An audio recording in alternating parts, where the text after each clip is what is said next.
Hey guys. Hello.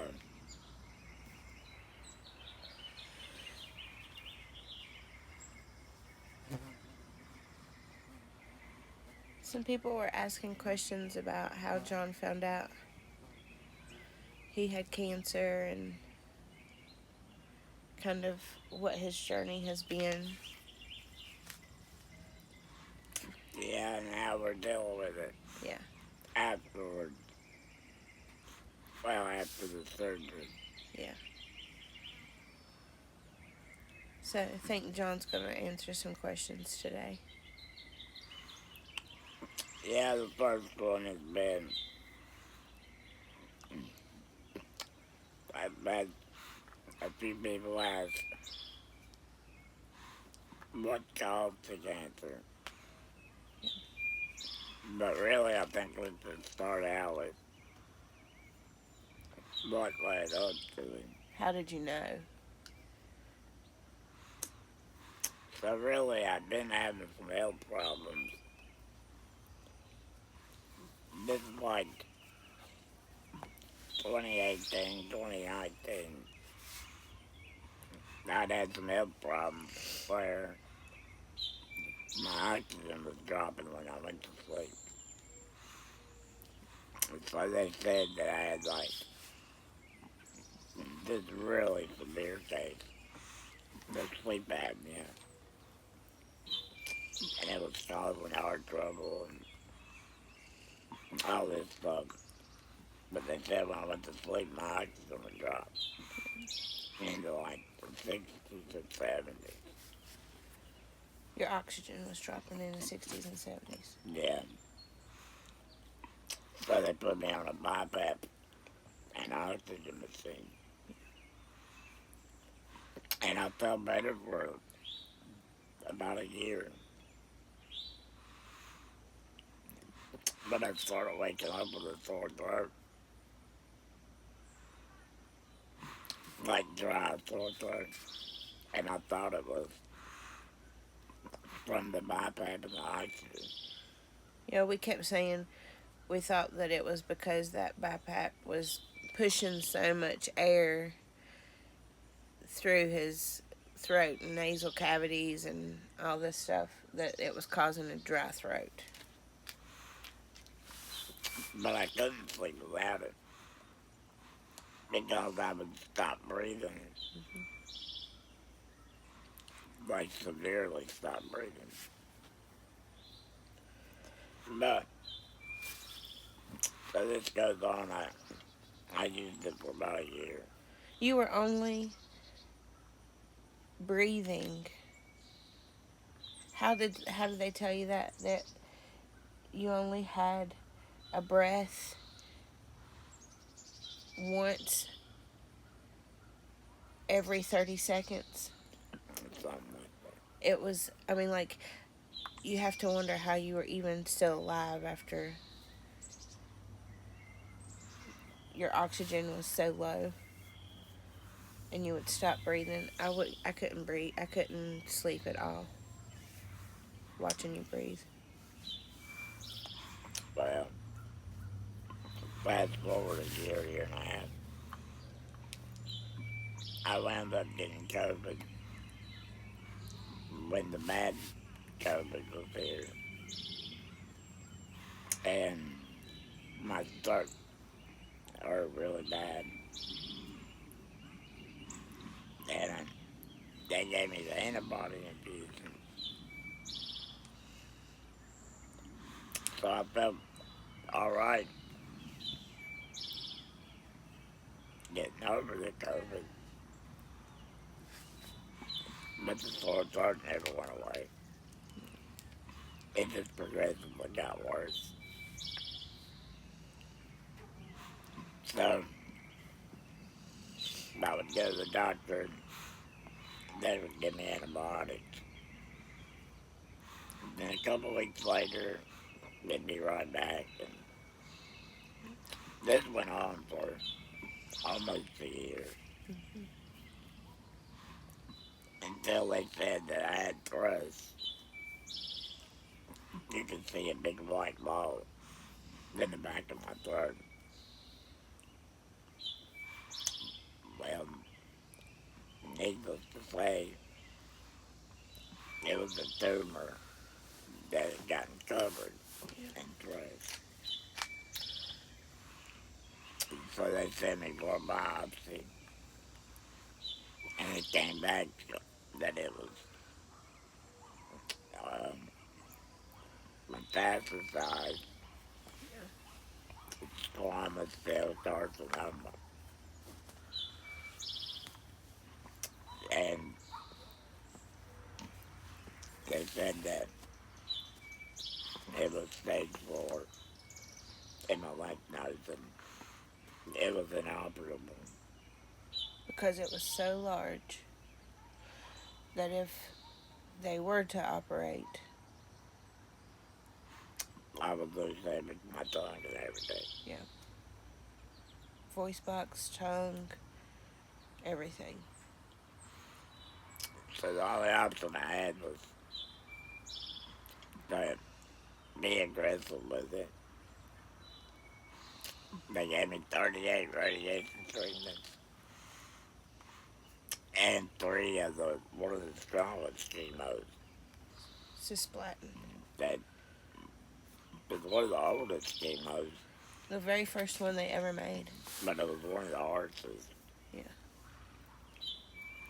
But they were open to shrinking enough that they could operate. Well, thank God, coming out of that, I was back to work within weeks. Mm-hmm. Had my first PET scan. Hang on. So, coming out of that, I went for my 3-month PET scan. And the doctor said there was nothing there. That was February. No, that was April.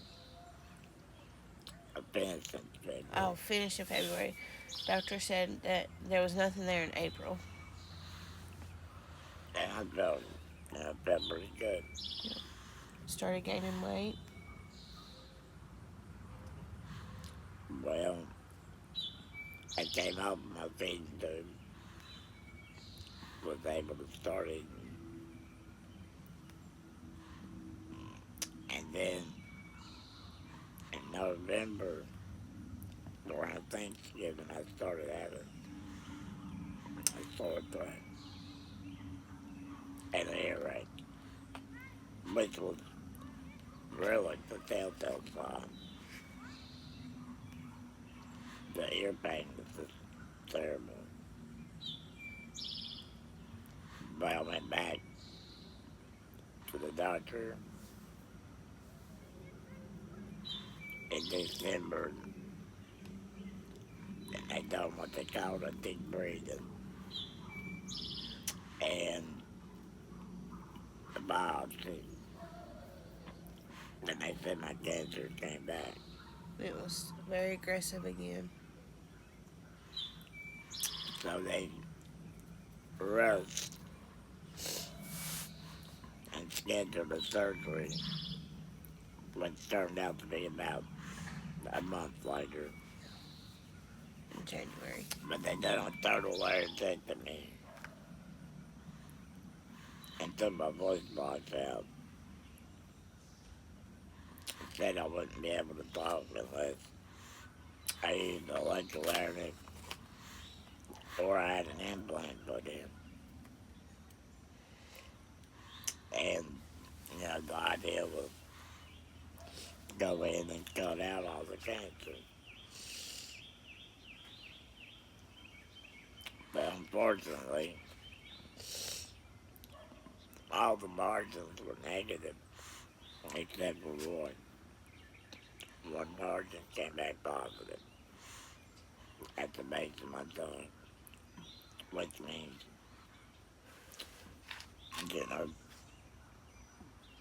they cut right to the edge of it. Now they said I had to do immunotherapy to try to kill anything that was left. Now, 4 treatments into immunotherapy. And I feel good as far as the cancer part of it. I am dealing with some pain, and I'm not able to eat at the moment. But I think it's from the swelling, the lymphedema. But I still thank God I'm been blessed because I'm 2 years into this, and I'm still here, and I'm still able to work and play music and work on my motorcycle. Make videos. But He's it's still an amazing dad and husband, and he continues on with his life the best he can as he usually does. I'm so proud of him that, even when you think that anybody would be down and depressed, or, John's had times where things have gotten to him. They get to all of us. I mean, it's happening to him. He's the one that's had to go through all these things. He's had his times where he's gotten low, but he picks himself back up and gets back up on the horse and keeps going. I'm so proud of him. But it's not all bad. I mean, I'm talking without an implant or a laser awareness. God blessed me with the ability to learn how to talk without all that. And people are so shocked. The doctors are just astonished at him at doing that.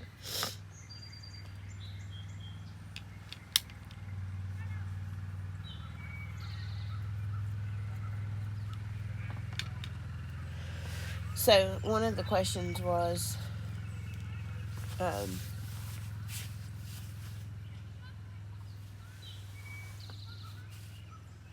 uh,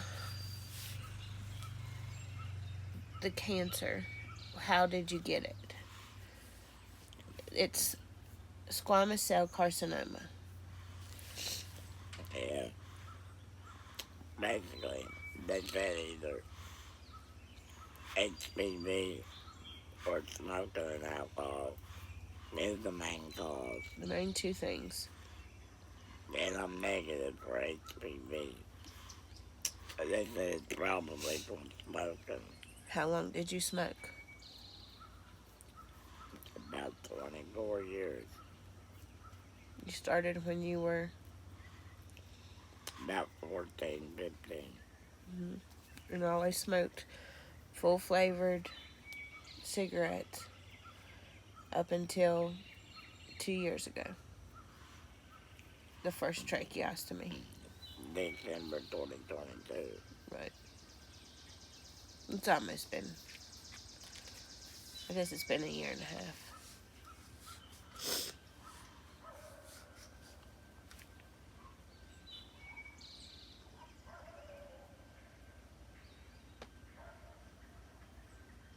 And you tried several times to quit because you had a history of cancer in your family as well, right? Yeah. My dad died of cancer. I had an aunt died of cancer. My grandfather died of cancer.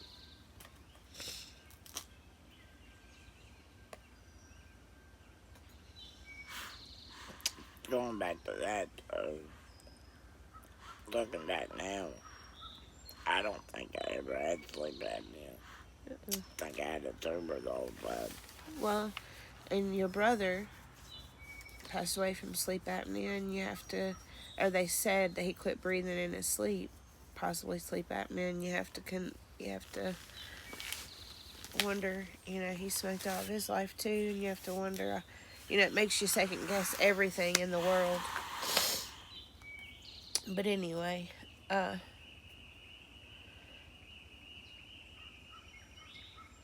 shoot, I was getting ready to ask you another question.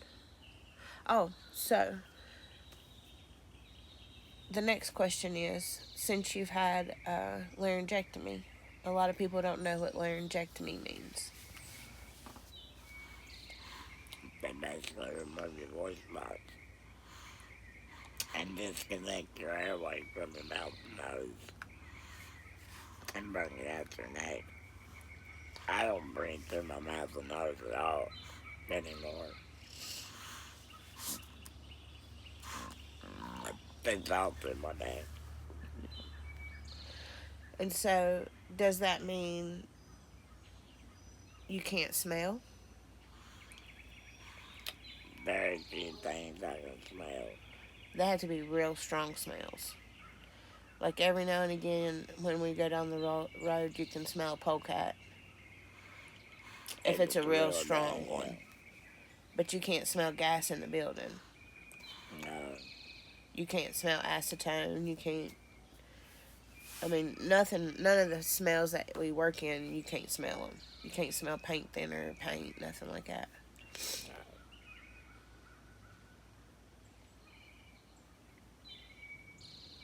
But you can taste, Yeah. which is, I think that has really, I think, shocked the doctors a lot too, of how your taste has come back so quickly. Like, I think we should do a test and show people that, like, because you can't smell, how you can tell a difference. Like, John is a coffee connoisseur. He loves coffee, but he loves dark roast coffee. So he loves espresso roast, dark roast, and he can tell a difference in them all. I can't tell a difference. Just dark roast is dark roast to me. And you would think not having not being able to smell with pop, like if I gave you like a root beer or Dr. Pepper, you can definitely tell the difference in that. If I gave you one or the other, you could tell a difference for sure.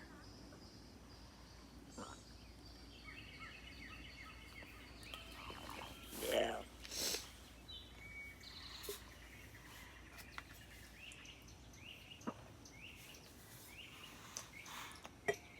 But I got a doctor's appointment coming up in a few weeks that'll tell us some more about where we're at with the cancer. And I trust God's plan. I got church camp coming up, Yeah. and I'm focused on that. Then if there's any other questions or ideas for videos that would inform anybody about this, let us know in the comments what you want to know and what you'd like us to try. Yeah. Any ideas? Yeah. But other than that, I guess that's it for tonight. I know. I want to tell everybody that I'm so thankful and grateful. Number one, Make sure. I'm thankful. Um, I praise God. I thank God for His mercy and grace. I thank God that you are still here. And I thank God for everybody that's here that's helped you get as far as you have. So, Yeah, but thank God. But until the next one, peace.